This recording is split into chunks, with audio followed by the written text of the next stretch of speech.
આનું એક મહત્વનું ઉદાહરણ છે નરસિંહ ભગવાન કહેવાય છે.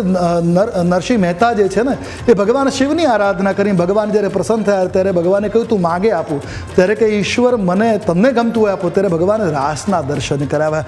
અને ત્યારબાદ નરસિંહ જ્યારે ભગવાનને કહેવાય છે ભજન કરે તો રાસના ભાવમાં દર્શન કરતા. જી રાજ્યના ડીજીપી અહીંયા ઉપસ્થિત છે, સાથે સાથે ક્રાઇમ બ્રાન્ચના જેસીપી અમદાવાદના પણ મ્યુનિસિપલ કમિશનર જે છે તે ઉપસ્થિત રહ્યા છે.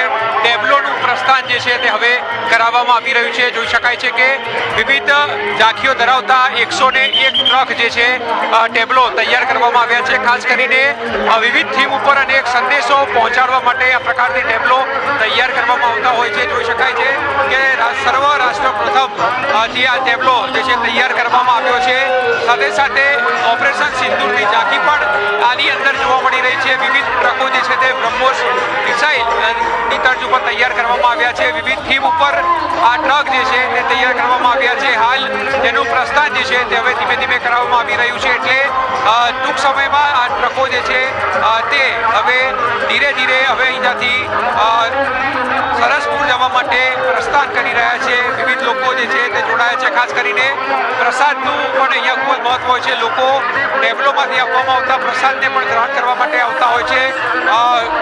ચોકલેટ્સ, મગ, જાંબુનો પ્રસાદ જે છે તે ટ્રકમાં આપવામાં આવે છે. જોઈ શકાય છે કે હાલ પણ મોટી સંખ્યામાં ભક્તો જે છે તે પ્રસાદ ગ્રહણ કરી રહ્યા છે અને તમામે તમામ પ્રકારથી પ્રસાદ જે છે તે આપવામાં આવતો હોય છે.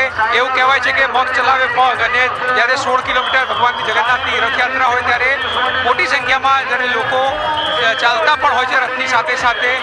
ઉપરાંત કહી શકાય કે ભગવાનનો પ્રસાદ જે છે તે પણ અહીંયા ગ્રહણ કરવાતા હોય છે. એટલે વિવિધ સંસ્થાઓ દ્વારા આ ટેબ્લો જે છે તે તૈયાર કરવામાં આવ્યા છે અને ઓપરેશન સિંદૂરની પણ ઝલક જે છે તે આમાં જોવા મળી રહી છે. ઓપરેશન બ્રહ્મોસ મિસાઇલ હોય, સાથે સાથે જે પણ પાકિસ્તાનને ભારતે ધૂળ ચટાડી હતી તે તમામે તમામ ની ઝાંખી જે છે તે આ વખતે